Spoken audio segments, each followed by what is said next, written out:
Reis Magos, os navios passando e tal. É um lugar realmente muito aprazível aqui dentro de Natal. Pois é, e como você já começou aí, Edivan Martins, já a conversa, vamos apresentar aqui o nosso participante de hoje, porque a gente vai falar do Museu da Rampa, né, Paty? É isso mesmo? É. Vamos falar aí do Museu da Rampa, portanto, apresente aí o nosso convidado.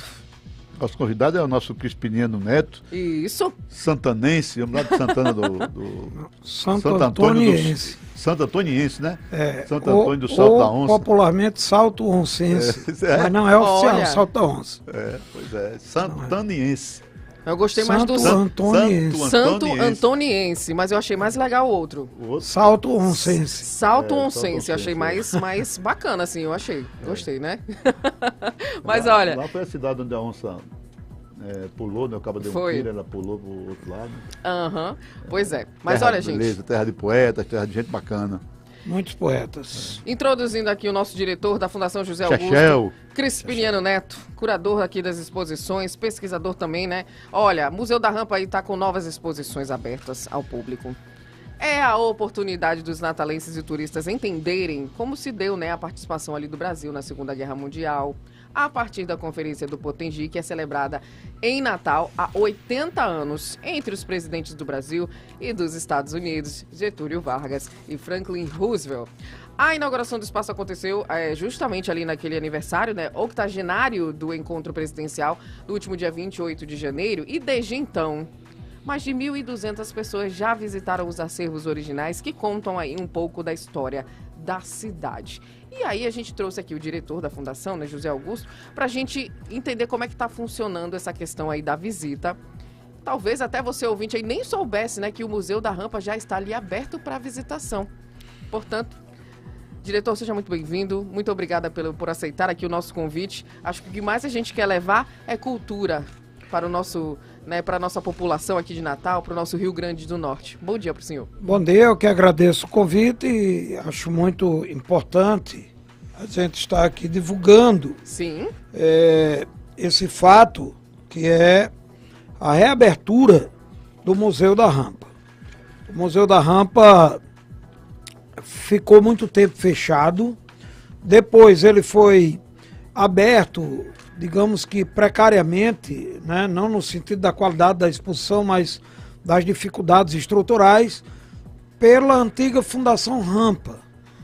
Pesquisadores, memorialistas, pessoas, parentes de ex-combatentes, que cuidavam, né, daquilo ali por conta própria. Mas um belo dia acabou a Fundação Rampa, porque aquele prédio não era da Fundação Rampa. Era um prédio federal. E aí passou para a Fundação José Augusto, demorou, mas na hora de abrir o prédio passou para a Secretaria de Turismo, porque a verba, né, eu já tinha saído, depois do governo Iberê, a verba vinha do Ministério do Turismo, na época de Henrique, ministro do Turismo. E aí ficava complicado mandar para a Fundação José Augusto, passou para a Secretaria de Turismo, o prédio foi restaurado em parte, o governador Robson inaugurou 50,1%, quer dizer, faltava 49,9% da obra, uma obra de 10 milhões e 150. Mas sem nada histórico. Não tinha nada, nem a obra física concluída, tinha metade, 50,1%, não é? Não é 51. 51 até que seria uma boa ideia, mas era 50,1. E aí botaram uma placa de inauguração e tal, mas o tempo foi passando e aquilo que seria 7 milhões e pouco virou 10 e tanto. A governadora Fátima teve que botar mais 3 milhões e pouco e o prédio foi concluído. Quando o prédio foi concluído, se escolheu um projeto, mas esse projeto teve uma polêmica com o Ministério Público e o governo tem um respeito muito grande pelo Ministério Público, suspendeu, o prédio passou um ano. O governo ainda insistiu, não foi? Porque teve uma recomendação do Tribunal de Contas, do Ministério Público, né? Porque acho que era a Casa da Ribeira, segundo ele não tinha nas suas atribuições, né? Na verdade tinha, mas houve questionamento e aí o governo preferiu parar. Recuar. E isso realmente atrasou um pouco, né? Foi muito ruim, porque o prédio passou mais de um ano sem as exposições. E aí veio uma data que é uma data muito forte, 80 anos da Conferência do Potengi. Mas eu pergunto assim, antes de ser para esse... aí o governo, o que vai ser agora? Qual será a fórmula encontrada pelo governo? Eu acho que o Procurador-Geral já tem dado algumas declarações com relação a isso. Qual será o formato da licitação? Vocês vão continuar trabalhando naquele projeto de isenção, de captação de recursos privados para viabilizar o projeto, ou o governo vai bancar? O governo vai bancar, não, está bancando né?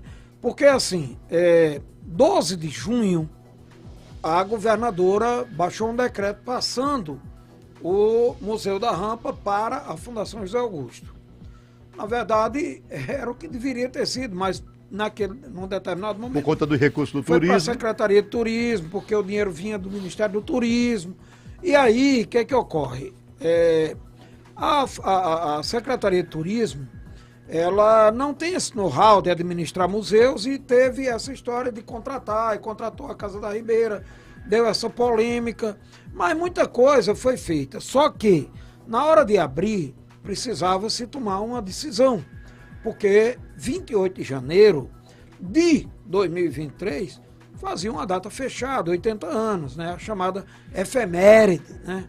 E aí vamos comemorar. Para comemorar, ficaria estranho você abrir aquele complexo e fechar no outro dia. De 11 mil metros quadrados, né? Você que é um homem que entende de futebol, um campo de futebol no padrão FIFA é 10.800 metros quadrados, ali tem 11.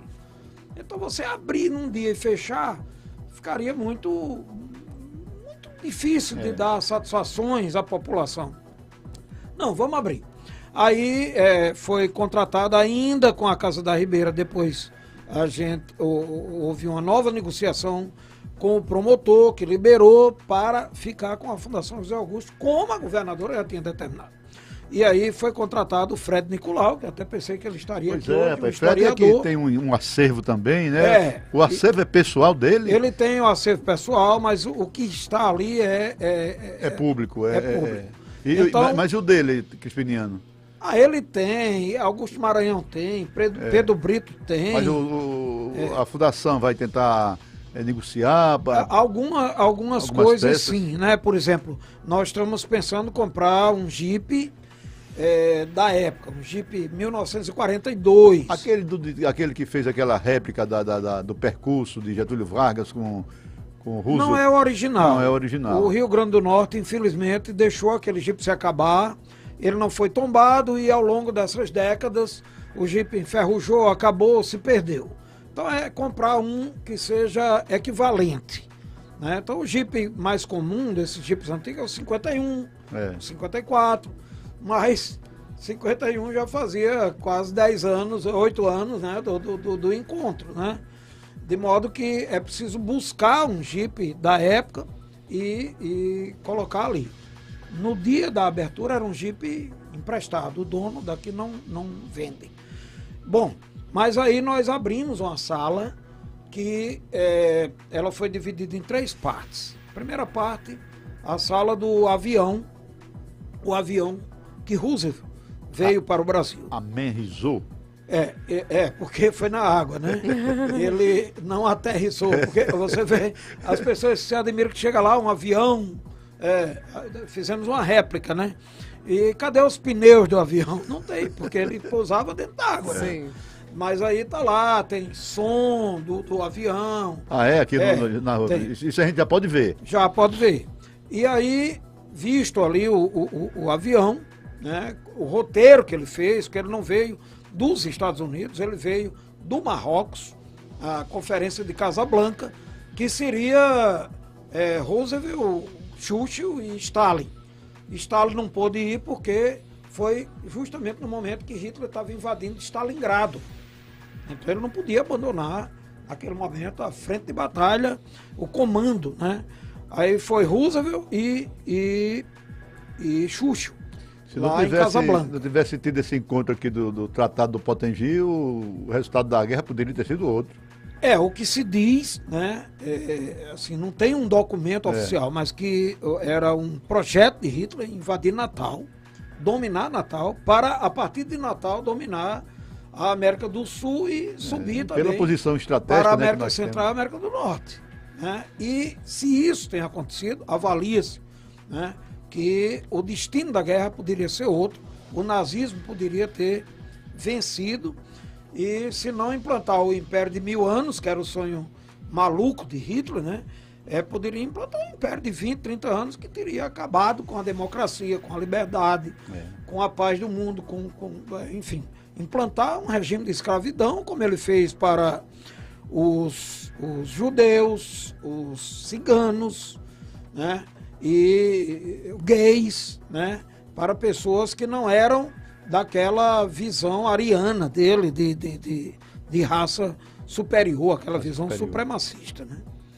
Então a Fundação José Augusto hoje está aberta à visitação, fora aí o avião, o hidroavião, o que é que o natalense ou o turista pode ver lá na Fundação Rampa?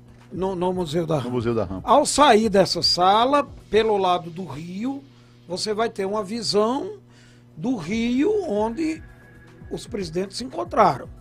Porque essa é uma história muito maluca, né? Porque assim, nem o governador do Rio Grande do Norte, que era Rafael Fernandes, sabia que o presidente da República do Brasil estava em Natal e o presidente dos Estados Unidos estava chegando.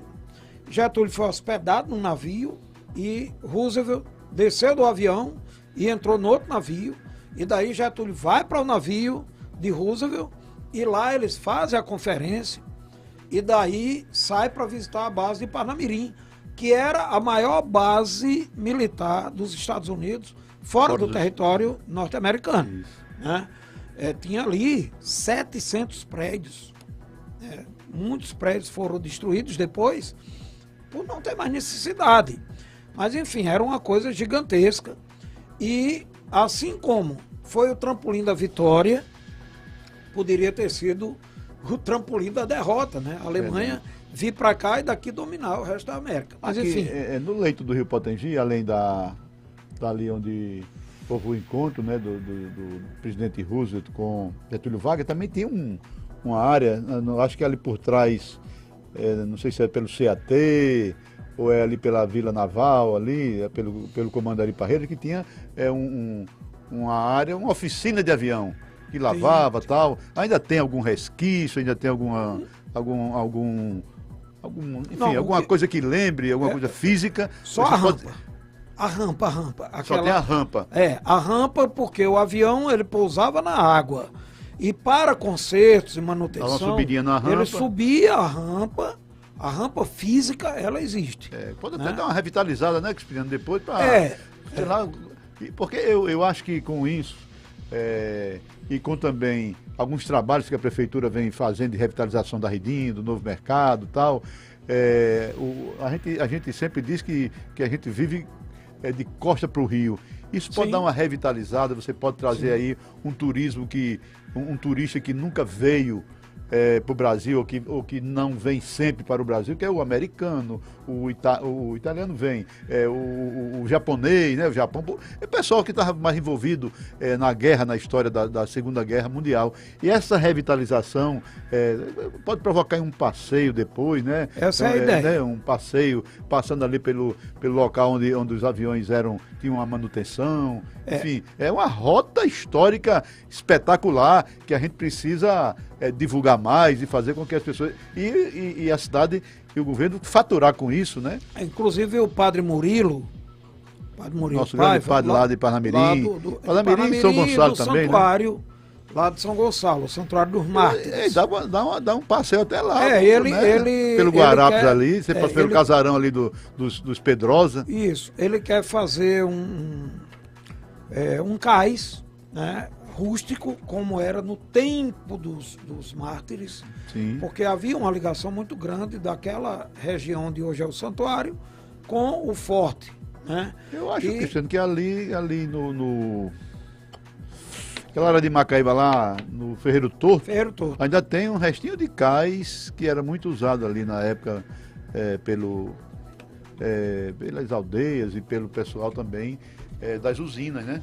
Pois é, a ideia é fazer isso e usar uns barcos mais baixos que possam conseguir passar por baixo da ponte de Igapó, né? Para chegar até lá. E isso com certeza vai gerar uma dinâmica muito grande de passeios.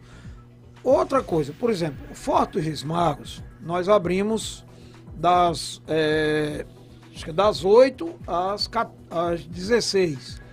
E lá estamos abrindo das 10 às 18. Até 17 horas você pode entrar nas salas.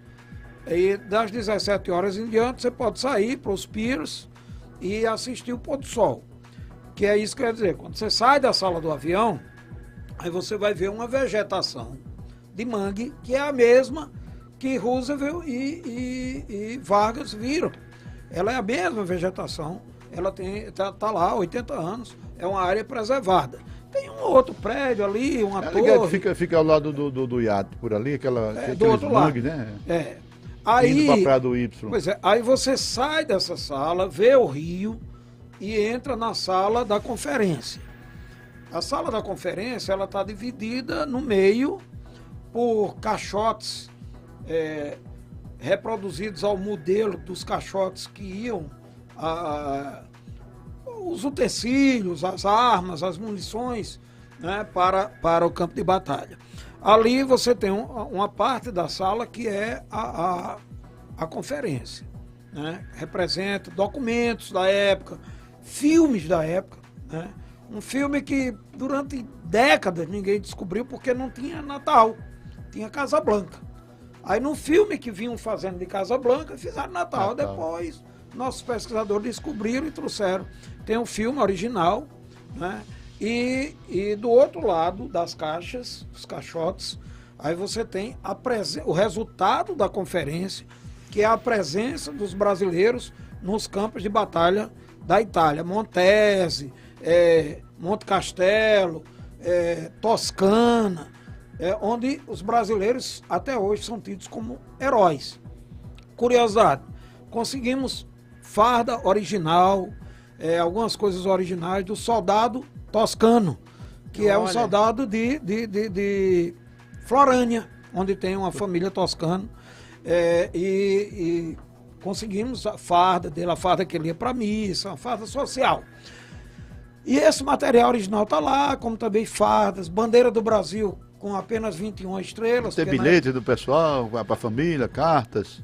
Tem, carta nós não eu acho que não Fred temos tem. lá, mas Fred depois tem. Vamos ver como acho conseguir que Fred tem isso. também um pedaço do avião que foi... Tem, né, tem. Um pedaço do avião que foi... Aí, pois é, e aí tem uma sala, né, essa sala grande, que é uma sala de 30 por 9, foi dividida em 3 partes, e tem uma pequena sala, menor do que esse estúdio, que é a sala do blackout.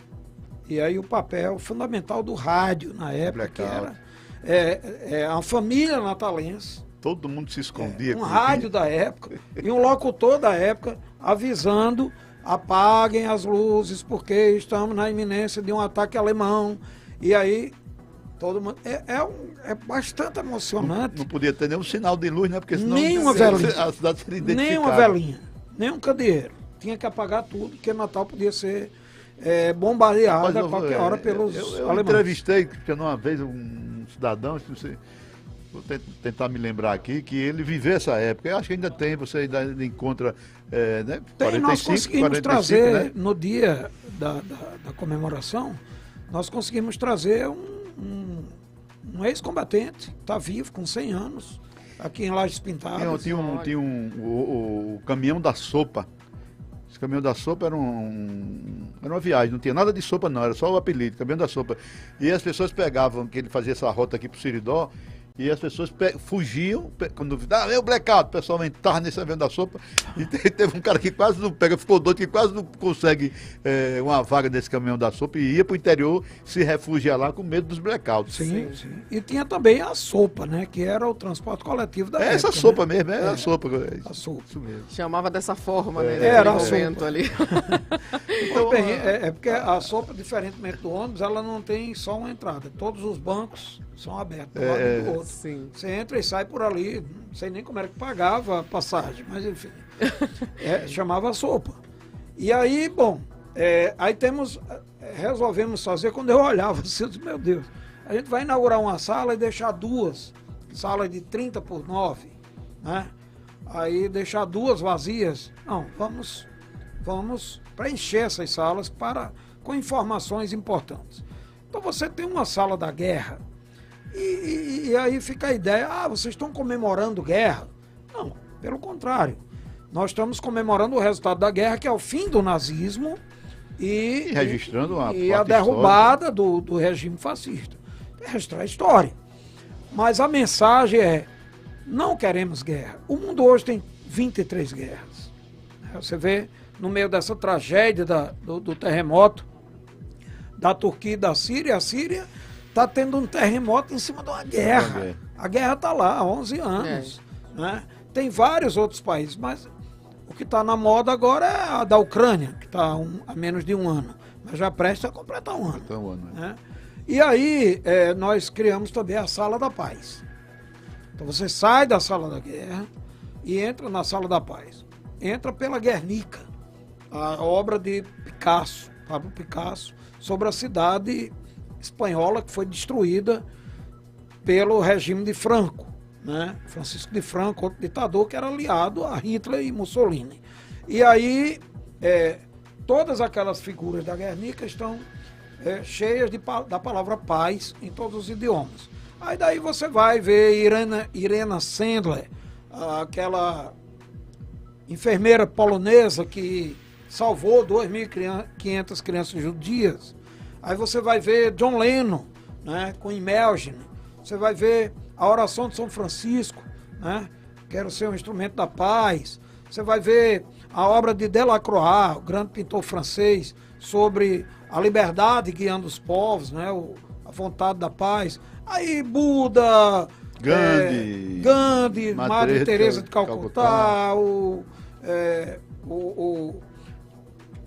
Bob Marley, enfim, todo mundo que tem uma mensagem de paz. Esses ícones da paz, né? Isso. Quando você sai daí, ainda tem mais uma sala, que são 80 das 100 obras de Pedro Grillo, um poeta e pintor natalense, que pegou 100 fotos da época da guerra e logo do pós-guerra, e transformou em obras de pintura. E nós ocupamos a terceira sala com isso. Inclusive, Grillo ontem foi homenageado pelo escultor Guaraci Gabriel com uma estátua vazada de 2,5 metros ali na escadaria de Mãe Luísa, né? Que era onde ele morava. E a visitação, como é que tá? Visitação das 10 às 17. De segunda a sexta, sábado? De terça a domingo. De terça a domingo.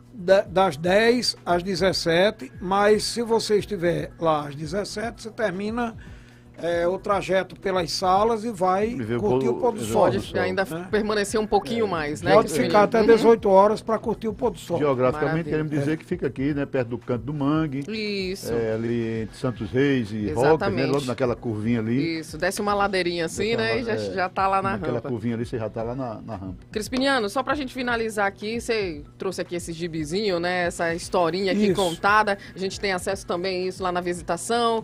Como é que funciona? Enquanto tiver, nós mandamos fazer 6 mil, né? Sim. Então, as primeiras visitas muito têm legal. O direito de receber, a gente não cobra. Maravilha. Né? 2 linguagens populares para explicar esse evento importante para o mundo que aconteceu em Natal. A Conferência do Potengi em quadrinhos e a Conferência do Potengi em cordel.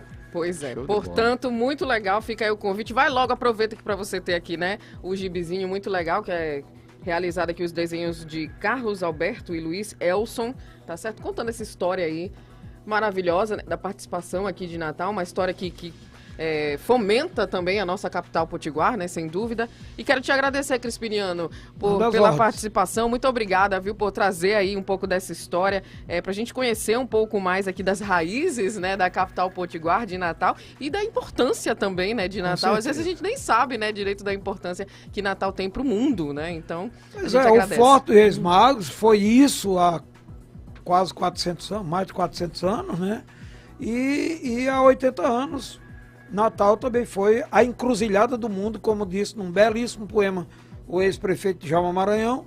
A encruzilhada do mundo foi Natal. Tudo passava por Natal. Pois é, né? Pois é. Maravilha. Diretor da Fundação José Augusto Crispiniano Neto, muito obrigada pela sua participação aqui no nosso Tribuna Livre. A gente vai para o nosso intervalo comercial, agora 11h33.